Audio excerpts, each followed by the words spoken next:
Hello guys, welcome to episode 42 of Global and Indian Affairs। तो चलिए 12 जून के current affairs को क्विकली देख लेते हैं। सबसे पहला इवेंट हमारा क्या है?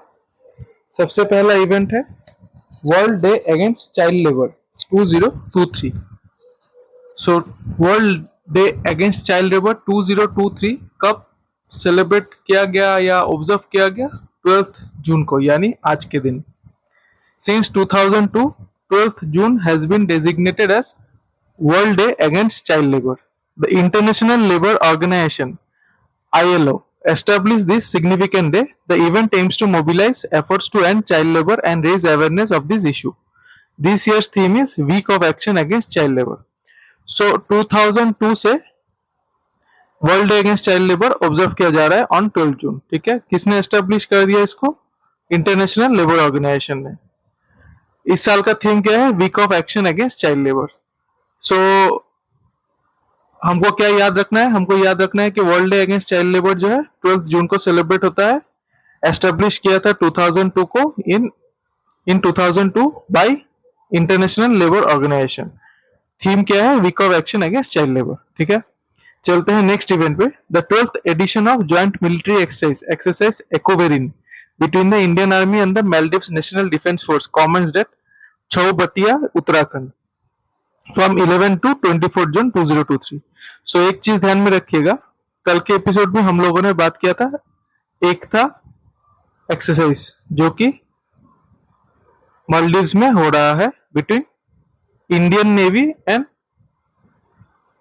मालदीव्स के नेवी के साथ। ठीक है, और जो आर्मी के साथ एक्सरसाइज है उसका नाम है एक्वेरिन। ठीक है, सो दोनों एक्सरसाइज को याद रखिएगा, काफी इंपॉर्टेंट है। क्वेश्चन आ सकता है कि एकता एक्सरसाइज किन दो कंट्रीज के बीच में हुआ? तो India and Maldives.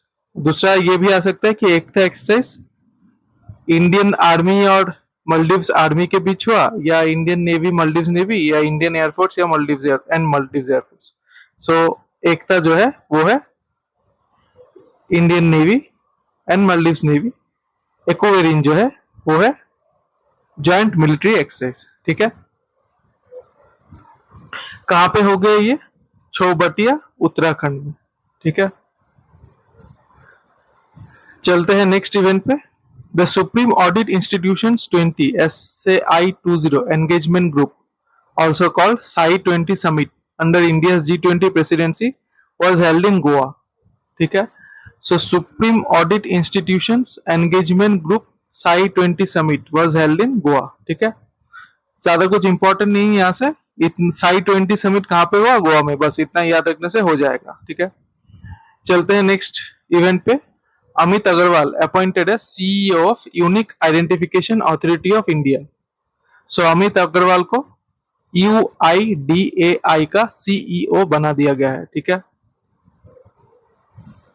Subodh Kumar Singh appointed as director general of national testing agency. Subodh Kumar Singh को director general of national testing agency बना दिया गया है। ठीक है, सो यहाँ पे बाकी और भी कुछ अपॉइंटमेंट्स है, क्योंकि ये रिसेंटली हुआ है तो मैंने डाल के रखा है।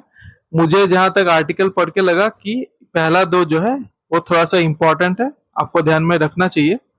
बाकी जो है एक बार देख लेते हैं, बट बाकी में से मुझे नहीं लगता उतना कुछ खास इंपॉर्टेंट मतलब एग्जाम के पर्सपेक्टिव से कुछ क्वेश्चन आने का चांसेस कम ही लग रहा है, फिर भी देख लेते हैं। Richa Sharma, Additional Secretary in the Ministry of Environment, Forest and Climate Change, has been moved to the Department of Food and Public Distribution to replace Sumod Kumar Singh. Okay. Rashmi Chaudhary, Additional Secretary in the Department of Personnel and Training, has been appointed as Secretary in the Central Information Commission. Okay. Shyam Jagannathan, who is currently posted as Development Commissioner of the Santa Cruz Exclusive Export Processing Zone, Special Economic Zone Mumbai, will now be the Director General in the Ministry of Ports, Shipping and Waterways. So ये एक ध्यान में रख सकते हैं, director general shipping in the ministry of ports, shipping and waterways किसको बना दिया गया है? श्याम जगन्नाथन। ठीक है, senior bureaucrat Sanjeev Kumar Chadha will be additional secretary in the ministry of women and child development, Vumlunmang Nam will be additional secretary in the Department of Economic Affairs and Ramesh Krishnamurthy will be additional secretary Ministry of Labor and Employment. उतना important नहीं है. L.S. Changsan will be additional secretary in the Department of Health and Family Welfare. R. Anand will be additional secretary in Department of Land Resources and Maninder Kaur Dwivedi will be additional secretary in the Department of Agriculture and Farmers Welfare. ठीक है, उतना important नहीं है. Vipin Kumar, who is Joint Secretary in the Department of School Education and Literacy, has been appointed as Additional Secretary in the Department of School Education and Literacy, not that important. Sunil Kumar Banwal, who is currently Joint Secretary in the Ministry of Home Affairs, will be Additional Secretary in the Department of Higher Education under Ministry of Education, not important. Sanjay Sethi, Chairperson of Jawaharlal Nehru Port Trust, Ministry of Ports, Shippings and Waterways, will now be in the rank and view of Additional Secretary. Krishna Kumar Dwivedi, Joint Secretary in the Ministry of Skill Development and Entrepreneurship, will be additional secretary in the same ministry. ठीक है, उतना important नहीं है. मुझे जहाँ तक लग रहा है यहाँ पे पहला दो अमित अग्रवाल UIDAI के CEO, Subodh Kumar Singh director general of national testing agency and Shyam Jagannathan director general shipping in the ministry of post shipping and waterways. ये तीन को थोड़ा सा आप ध्यान में रख सकते हैं. ठीक है, चलते हैं हमारे नेक्स्ट इवेंट पे. 50th Bonn Climate Change Conference is being held in Bonn, Germany, organized by the UNFCCC from 5th to 15th June. Okay, 50th Bonn Climate Change Conference Bonn में हो रहा है. ठीक है, 5th to 15th June. UNFCCC subsidiary bodies meeting represent the last big milestone in the climate negotiations before the culmination of the first global stocktake under the Paris Agreement at COP28 in Dubai, UAE. Okay, so COP28 Dubai में होगा, ये आपको already पता होना चाहिए, पहले कई बार हम लोगों ने डिस्कस किया है. ठीक है, बाकी 50th बॉन क्लाइमेट चेंज कॉन्फ्रेंस जो है वो हो गया है बॉन जर्मनी में एंड ऑर्गेनाइज्ड बाय UNFCCC. इसको थोड़ा सा ध्यान में रख लीजिएगा. ठीक है, नेक्स्ट इवेंट क्या है. Australia won the ICC World test Championship defeating India. This is their 9th ICC title and also their first ever WTC crown. Australia has become the first team in men's international cricket to win all major trophies. Okay, so दो चीज ध्यान में रखना है कि Australia ने ICC test world test championship जीत लिया है इंडिया को डिफीट करके. ठीक है, और ऑस्ट्रेलिया जो है वो पहली टीम है मेंस इंटरनेशनल क्रिकेट में जिसके पास ऑल द मेजर ट्रॉफीज, ठीक है, का खिताब है. ठीक है, मतलब जो जितने भी क्रिकेट रिलेटेड मेजर ट्रॉफीज हैं वो सारे इवेंट्स में उन्होंने जीत लिया है. ठीक है, सो ये ICC वर्ल्ड टेस्ट चैंपियनशिप जो है, आई थिंक वर्ल्ड कप या ICC वर्ल्ड टेस्ट जो है इसका खिताब उनके पास सिर्फ बाकी था, ये रहा. हाँ, and also their first ever WTC crown. ठीक है, सो इसको भी जीत के उन्होंने मेजर जितने भी क्रिकेट ट्रॉफीज है सबको ही जीत लिया है. ठीक है, तो क्वेश्चन कैसा आ सकता है. क्वेश्चन आ सकता है एक तो डायरेक्ट क्वेश्चन कि ICC वर्ल्ड टेस्ट चैंपियनशिप किसने जीता है इस बार. ऑस्ट्रेलिया ने. And which of the below teams cricket teams became the first in men's international cricket to win all major trophies. तो ऑस्ट्रेलियन टीम. ठीक है, चलते हैं नेक्स्ट इवेंट पे. Winners of the French open 2023 also called Roland Garros. अच्छा, French open 2023 को Roland Garros भी बोला जाता है, ये मैंने पहले भी डिस्कस किया है, वापस से आपको बता दे रहा हूं. ठीक है, मैन सिंगल्स किसने जीता है. Novak Djokovic. Women singles Iga Swiatek. So Novak Djokovic, Iga Swiatek. Men's doubles जीत लिया है Austin Krajicek and Ivan Dodig. So ये है ऑस्टिन क्राजिसेक और ये है इवान डोडिक. विमेन्स डबल्स किसने जीता है. वांग जियू एंड हिसेई सुवेई. सो ये है वांग जियू एंड ये है हिसेई सुवेई. मिक्स डबल्स जीता है जापान मियू काटो एंड जर्मनी टीम पुएट्स. सो ये जो है ये है जापान के मियू काटो एंड ये जो है ये है टीम पुएट्स. पिक्चर शायद क्लियर ना हो, थोड़ा सा छोटा आया है. ठीक है, मुझे क्लियर पिक्चर मिला नहीं, यही बेस्ट पिक्चर मिला था, सो इसलिए मैंने डाल दिया. वैसे आप गूगल करके एक बार चेक कर सकते हैं. ठीक है, हमको क्या याद रखना है. हमको दो चीज दो चीज नहीं बोलूंगा, एक चीज तो डेफिनेटली याद रखना है कि फ्रेंच ओपन को रोलांड गारोस भी बोला जाता है. दूसरा ये है कि मैन सिंगल्स नोवाक जोकोविक ने जीता है and women singles Iga Swiatek ने. ठीक है, बाकी डबल्स जो है वो थोड़ा सा आप ध्यान में रखिएगा, ठीक है, नाम को थोड़ा सा आप ध्यान में रखिएगा, आ सकता है। चलते हैं नेक्स्ट इवेंट पे। IndiGo CEO Peter Elbers elected as the next chief of the International Air Transport Association IATA board of governors, ठीक है। सो इंडिगो के जो करंट सीईओ हैं पीटर एल्बर्ट्स, उनको बना दिया गया है next chief of the IATA board of governors, ठीक है। सो ये है Peter Elbers. Effective June 2024 he will succeed the present chair Yvonne Manzi Makolo, ठीक है। सो इवान मैंजी माकोला जो है, जो currently CEO of Rwanda air है, वो करेंटली चेयर करती हैं ये IATA का बोर्ड ऑफ गवर्नर्स, ठीक है। अगले साल से कौन करेंगे चेयर? Peter Albert's. सो इसको थोड़ा सा ध्यान में रखिएगा। ये है IATA का लोगो। IATA का हेडक्वार्टर है मॉन्ट्रियल में, कनाडा में, and it was formed on 19 April 1945 in Havana, Cuba, ठीक है। क्वेश्चन कैसा आ सकता है? Who among the following was elected as the next chief of the IATA board of governors? Peter Alberts. Who among the following is the current chair of the या फिर chief of the IATA board of governors? Yvonne Manzi Makolo, ठीक है। चलते हैं next event पे। Madhya Pradesh CM Shivraj Singh Chouhan launch the Mukhyamantri Ladli बहना योजना। सो मध्य प्रदेश ने और एक स्कीम लॉन्च कर दिया है, मुख्यमंत्री लाडली बहना योजना, ठीक है। With the first instalment of ₹1000 deposited into the accounts of beneficiary women in Jabalpur. So ₹1000 का जो है फर्स्ट इंस्टॉलमेंट डाल दिया गया है जो भी विमेन बेनिफिशियरीज है इन जबलपुर। सो जबलपुर में जितने भी विमेन बेनिफिशियरीज है उनको ₹1000 मिल चुका है, ठीक है। He also announced that he intends to increase the monthly handout to ₹3000 in the coming years, ठीक है। सो धीरे धीरे इन स्टेप्स इसको ₹3000 तक लेके जाएंगे, ठीक है। Scheme was launched on March 5th this year on the occasion of the CM's 65th birthday and a provision of 8000 crore was made for it in the budget of 23-24। Okay, so March 5th को ये launch हुआ था and 8000 crore का budget है इसका, ठीक है, इस स्कीम का। Under this scheme women in 23 to 60 age group will be given 1000 per month subject to certain conditions included that they are not income tax pays and the family's annual income is below 2.5 lakh। Okay, question क्या बन जाता है? एक question तो ऐसा आ सकता है कि मुख्यमंत्री लाडली बहना योजना कौन से स्टेट में लॉन्च किया गया है? मध्य प्रदेश स्टेट। दूसरा ये आ सकता है कि कितने अमाउंट का कितना अमाउंट क्रेडिट किया जाएगा टू बेनिफिशियरी वीमेन, ठीक है, ₹1000 पर मंथ, ठीक है। चलते हैं नेक्स्ट इवेंट पे। अच्छा, और एक चीज है, age group 23 to 60 age group, ठीक है। चलते हैं नेक्स्ट इवेंट पे। Government of India and the Asian Development Bank signed a $130 million loan to increase agriculture productivity, improve access to irrigation and promote horticulture agribusiness to raise farmers income in the state of Himachal प्रदेश।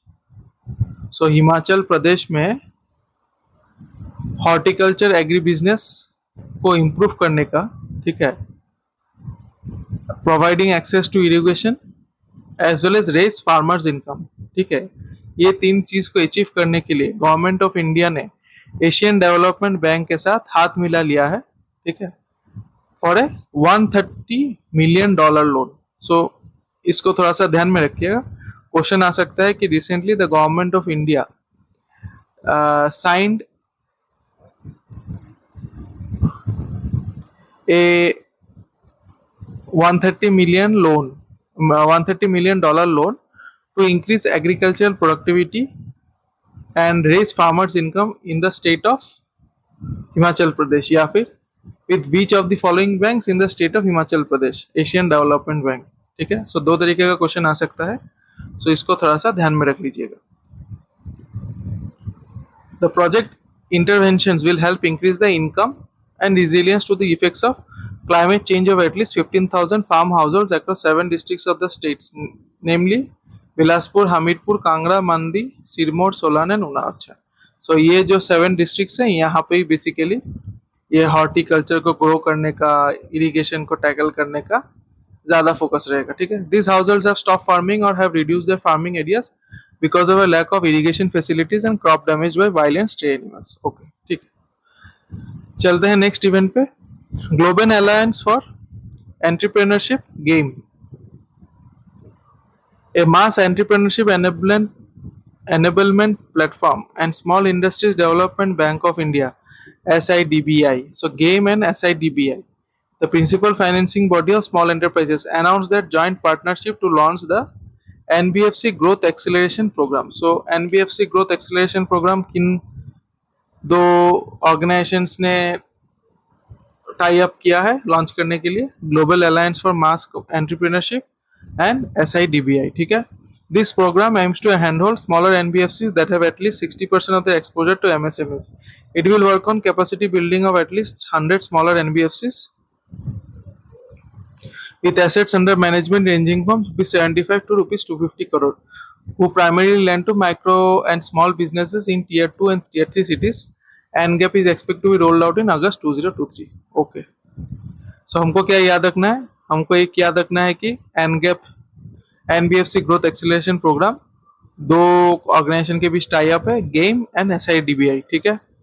दूसरा ये है कि ये जो है at least 100 smaller NBFC को upgrade करने में काम करेगी, ठीक है, जिसके जिसके अंतर्गत एसेट्स अंडर मैनेजमेंट कितने हैं? Rupees 75 crore two 250 crore.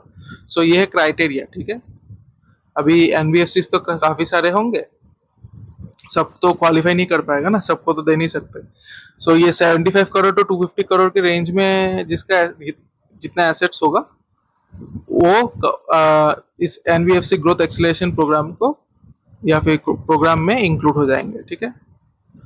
अच्छा, कुछ डिटेल्स अबाउट एसआईडीबीआई। एसआईडीबीआई के चेयरमैन एंड मैनेजिंग डायरेक्टर है शिवा सुब्रमण्यम रमन, ठीक है। का हेडक्वार्टर लखनऊ यूपी में है एंड फॉर्म्ड ऑन 2 अप्रैल 1990। सो ये है शिवा सुब्रमण्यम रमन, ठीक है। तो इसको थोड़ा सा ध्यान में रखिएगा। चलते हैं नेक्स्ट इवेंट पे। The Kilauea of volcano on Hawaii's big island erupted spewing out huge flows of lava. So ज्यादा कुछ इंपॉर्टेंट है नहीं। किला ऑफ वोल्केनो जो है वो हवाई में इरप्ट हो गया, ठीक है। तो हवाई को इनफॉर्मली बिग आइलैंड भी बोला जाता है। सो इसको थोड़ा सा ध्यान में रख लीजिएगा, किला ऑफ वोल्केनो हवाई, ठीक है, या फिर बिग आइलैंड। नेक्स्ट क्या है? UK Britain will host the first global summit on the regulation of artificial intelligence. Okay, so UK या फिर ब्रिटेन जो भी बोले, it will host the first global summit on the regulation of AI, ठीक है। The AI meeting is a British initiative taking place alongside the G7 Hiroshima AI framework. Okay, so ये जो meeting है ये basically G7 के Hiroshima AI framework के अंतर्गत होगा, which has been set up to coordinate global regulation of the new sector। और एक चीज मैं बताता हूँ, रिसेंटली हम लोगों ने अटलांटिक डिक्लेरेशन के बारे में बात किया था जो कि यूके एंड यूएस के बीच साइन किया गया था। सो ये जो मीटिंग था, ठीक है, UK PM and president of US, ठीक है, उस टाइम पे ही ये जो है इवेंट डिस्कस हुआ था, ठीक है। सो आपके इंफॉर्मेशन के लिए मैं बता दे रहा हूँ। और ये जो है ये अगस्त या सितंबर के महीने में होने का चांसेस है। डेट तो अभी तक आया नहीं है, आने से मैं आपको बता दूंगा। चलते हैं नेक्स्ट इवेंट पे। Kerala state road transport corporation won UITP Union International Des Transport Publics, also called International Association of Public Transport Award at Global Public Transport Summit held in Barcelona, Spain। So global public transport summit कहाँ पे हो गया? Barcelona, Spain में। Kerala state road transport corporation को मिल गया है UITP award, ठीक है। UITP का फुल फॉर्म है यूनियन इंटरनेशनल देश transport publics. It is also called international association of public transport. The transport corporation receive the award for the sleeve of reforms introduce over the last 3 years, ठीक है। हमको क्या ध्यान में रखना है कि ग्लोबल पब्लिक ट्रांसपोर्ट समिट कहाँ पे हुआ था? बार्सिलोना, स्पेन में। और UITP अवार्ड किसको मिला है? इंडिया से कौन से स्टेट को मिला है या कौन से स्टेट के ट्रांसपोर्ट को मिला है? केरला, ठीक है। UITP के प्रेसिडेंट कौन है? खालिद अलहोगैल। सो ये है खालिद अलहोगैल। यूआईटीपी के सेक्रेटरी जनरल कौन है? मोहम्मद मेजघानी। सो ये है मोहम्मद मेजघानी। यूआईटीपी का हेडक्वार्टर ब्रुसेल्स में है, जो कि बेल्जियम कंट्री में है। एंड यूआईटीपी फॉर्म्ड ऑन 17 अगस्त 1885। सो ये है यूआईटीपी का लोगो। ठीक है, चलते हैं नेक्स्ट इवेंट पे, जो कि हमारा लास्ट इवेंट है आज का। BIMSTEC energy centre which will act as a secretariat for BIMSTEC energy cooperation will be formally inaugurated in India later this year. So BIMSTEC energy centre जो है वो इंडिया में इनॉग्रेट होगा। सो काफी इंपॉर्टेंट है, ध्यान में रखिएगा। The 6th BIMSTEC summit will be held in Thailand and is expected to adopt a BIMSTEC Bangkok vision 2023। ठीक है, सो 6th बीमस्टेक समिट जो है वो थाईलैंड में होगा एंड वहां पे बीमस्टेक बैंकॉक विजन 2030, ठीक है, इसको एडॉप्ट किया जाएगा। ठीक है, BIMSTEC stands for bay of Bengal initiative for multi sectoral technical and economic cooperation. So BIMSTEC का फुल फॉर्म अगर आपको नहीं पता है, सो इसका मतलब है bay of Bengal initiative for multi sectoral technical and economic cooperation. ठीक है, June 6 is celebrated as BIMSTEC day. So very important, June 6 को बीमस्टेक डे के हिसाब से सेलिब्रेट किया जाता है। बीमस्टेक सेक्रेटरी जनरल कौन है? टेंजिन लेकफेल। सो ये है टेंजिन लेकफेल। हेडक्वार्टर कहाँ पे है? ढाका में। ठीक है, बीमस्टेक के मेंबर्स कितने हैं? 7। सो कौन कौन है? Bhutan, Bangladesh, Nepal, Sri Lanka, India, Myanmar and Thailand. So यही 7 मेंबर्स है। बीमस्टेक का चेयरमैनशिप अभी श्रीलंका के पास है। ठीक है, बीमस्टेक एस्टेब्लिश ऑन 6 जून 1997। यह है बीमस्टेक का लोगो। क्वेश्चन कैसा आ सकता है? 6th बीमस्टेक समिट कहाँ पे होगा? थाईलैंड में। बीमस्टेक एनर्जी सेंटर कहाँ पे इनॉग्रेट होगा? इंडिया में। ठीक है, बीमस्टेक के सेक्रेटरी जनरल कौन है? टेंजिन लेकफेल। और हेडक्वार्टर कहाँ पे? ढाका में। तो चलिए 12 जून का क्वेश्चन ट्राई कर लेते हैं। The world day against child labour is observed on 12 June. Which of the following tennis tournaments is also known as Roland Garros, French Open? Who among the following won the men's singles title in French Open 2023? Novak Djokovic. Who among the following won the women's singles title in French Open 2023? Iga Swiatek. Mukhyamantri Ladli Behna Yojana 2023 scheme was recently launched in which of the following states? Madhya Pradesh. NBFC Growth Acceleration Program was recently launched by Global Alliance for Mass Entrepreneurship in collaboration with which of the following banks? SIDBI. Who among the following was recently appointed as the CEO of UIDAI? Amit Agarwal. Kilao volcano that erupted recently is located in which of the following islands? Hawaii Islands. Which of the following cricket teams recently became the first team in men's international cricket to win all major trophies? Australia. ICC World Test Championship was recently won by Australia. International Air Transport Association is located in which of the following cities? Montreal.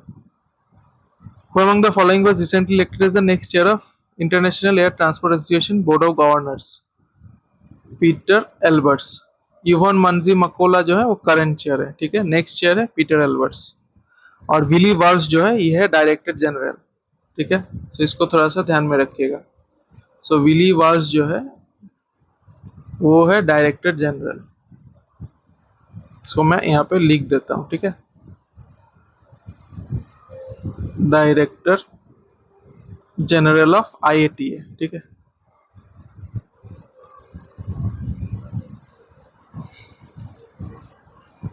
चलते हैं next question पे।